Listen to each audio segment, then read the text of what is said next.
for the serious gamer. Hey, it's GUNNS4HIRE from Next Gen Tactics. This is our Search and Destroy Hardcore video series, and this is Derail Defense. Keep in mind, this is not one continuous game. It is only meant to show you one or two possible pathways or strategies you can use. I repeat the same strategy just to show you possible scenarios that you may encounter when trying to use this strategy. One of the main classes that I use is the Mini Uzi with Silencer, Claymores, Smoke Grenades, One-Man Army Pro, Cold-Blooded, and Ninja Pro. And to supplement my first One-Man Army class is same class but with the use of C4.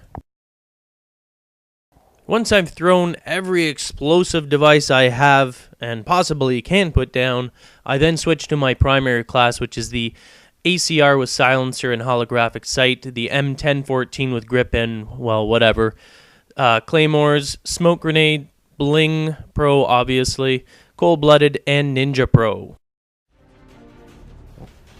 Alright, these clips are going to show you an A defensive setup. You don't like camping, it's not going to be very fun for you to do this. If you like getting kills and defending the bomb properly, then it will be a good video for you to watch. Just, you got to keep in mind here, this is not deathmatch, demolition, or domination, or any of those other games where you constantly respawn.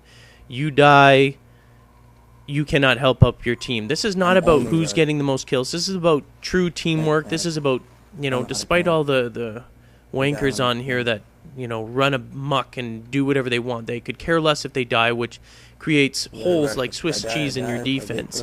So all the defensive stuff that I do here, and this one here, which is sort of hiding in the building, and you'll notice it's very similar to offense, is set up in such a way that I assume people are going to die, because people are just out to get kills rather than defend. They have to come to you. On defense, it's not offense where you have to actually move the bomb forward. This is where the other team has to push it forward to you. So why go hunting them when they're going to have to bring it to you?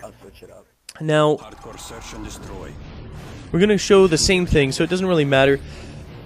But basically, I use one-man army a lot to sort of cover both sides. And you notice I'm putting C4 down on one bomb, and then I'm going to return to the other bomb. A lot of times I'll throw smoke in the middle to sort of act as a shield or a distraction, and then I'll go the other way. I'll set up whatever I have to on one side, because quite frankly, in a public game, if you're not playing with a clan, you know, everyone's running around like bloody idiots, and they're not, you know, thinking at all. They just want to run amok. And I recently had a comment too that I'm too technical on playing the game. Well, you know what?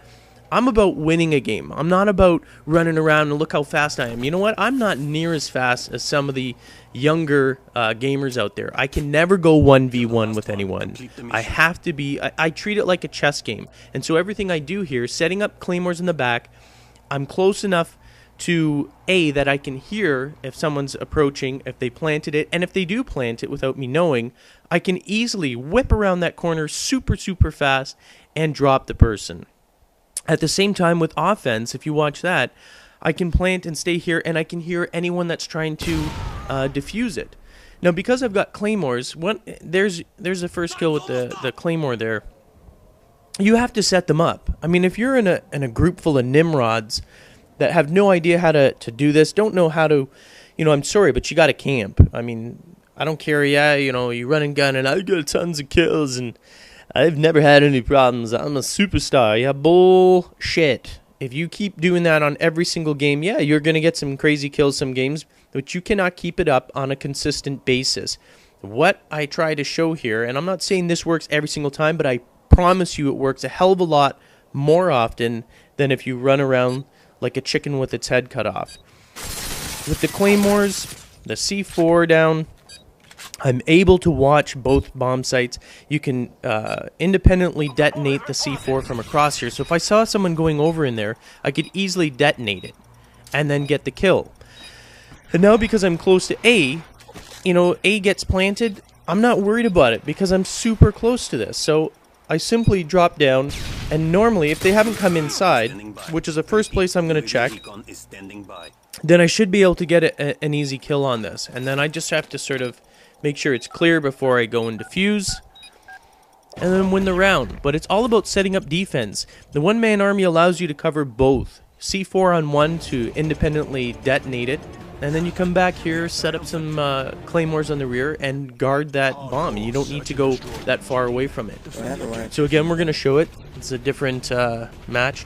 I think a different game. I'm not sure. I can't remember. I mixed the clips up. But it's the same thing. You see, I'm setting up claymores on the rear so that they can't just come after me. They can't, you know, flank me or surprise me, and it allows me to concentrate fully on focusing on the bomb, one bomb or the other. And sometimes I don't cover both. I mean, once in a while, it's nice to think that there's a possibility that 5 out of, you know, the other 5 teammates are actually going to be able to kill someone on the other bomb. It doesn't always happen because, as everyone knows, you can get stuck with a bunch of Nimrods that just have no clue. And maybe it's not your fault because you don't play a lot. But that's the whole point of the videos. Learn to play this game properly. People rant and rave about camping. I say those people have no goddamn clue how to play this game. I promise you that. I don't care. This is not deathmatch. It is a completely different type of game. You need to use your brain a lot more in this. And so I'm coming out here, putting some C4 down. The reason why I'm doing that, and you'll notice I put smoke. Smoke's an easy, if there's a sniper in that other building, when I'm running out doing that, he could easily take my head off. So even though he may know that I'm there, he's not looking at me. And I have cold-blooded on, so there's no way that he's going to see me, even if he had a cheap-ass thermal. And I have cheap-ass thermal, too, if you looked at my setups. You know, I use it once in a while. Anyway, so I put that on there. So if I am listening, I mean, someone has an Ninja Pro, they could very well plant it.